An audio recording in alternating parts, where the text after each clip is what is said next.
know though is, okay, so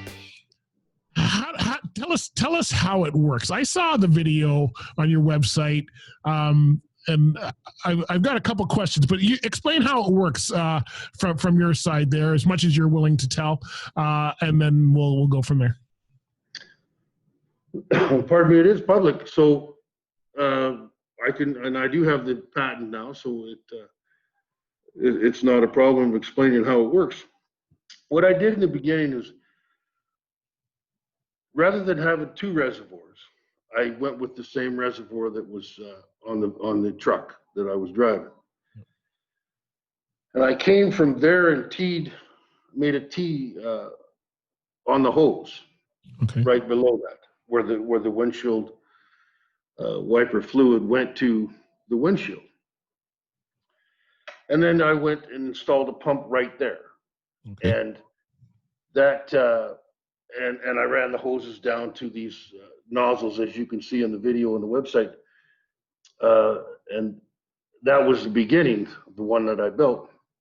And so then I hit the power button, and it drained the reservoir because of gravity feed. It wasn't allowing it to stop. And I thought, oh boy, now what do I do? Got the cleanest lights in Canada. The cleanest lights in Canada, but I had an empty reservoir. So I'm thinking, well, if I got to stop and fill up my reservoir every time I use it, there's no reason why I just don't clean the my light. purpose. That's exactly right. So then I thought, okay, there has to be something in there to prevent that from happening. Right.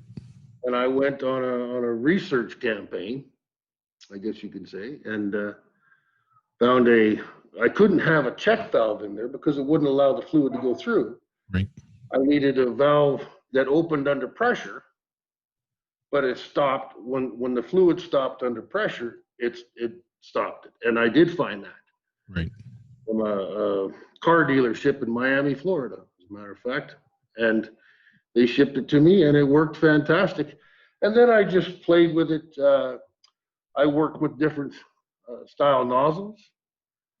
I worked with different size pumps and different check valves.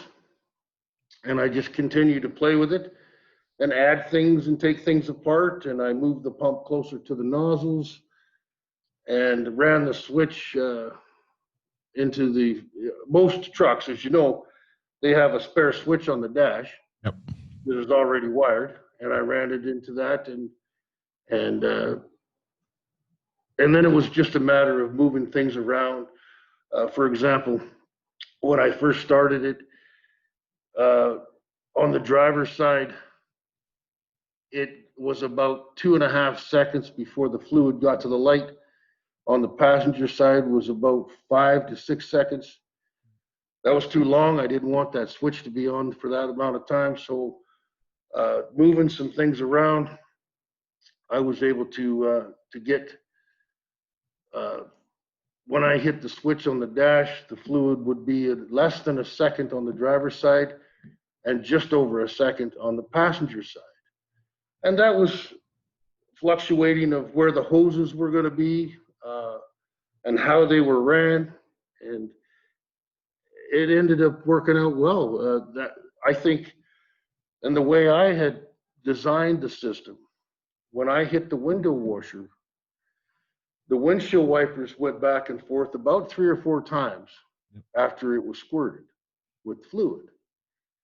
So when I hit the window washer, it cleaned the window, and it took about 4 to 5 seconds for that to happen. As that was happening, I reached down and turned the switch on, and it took about 3 to 4 seconds for the lights to be clean. So just when the windshield wipers would stop on their last, coming back to their stop position, yep, I would hit the switch off, and then I had clean windshield and clean headlights at the exact same time.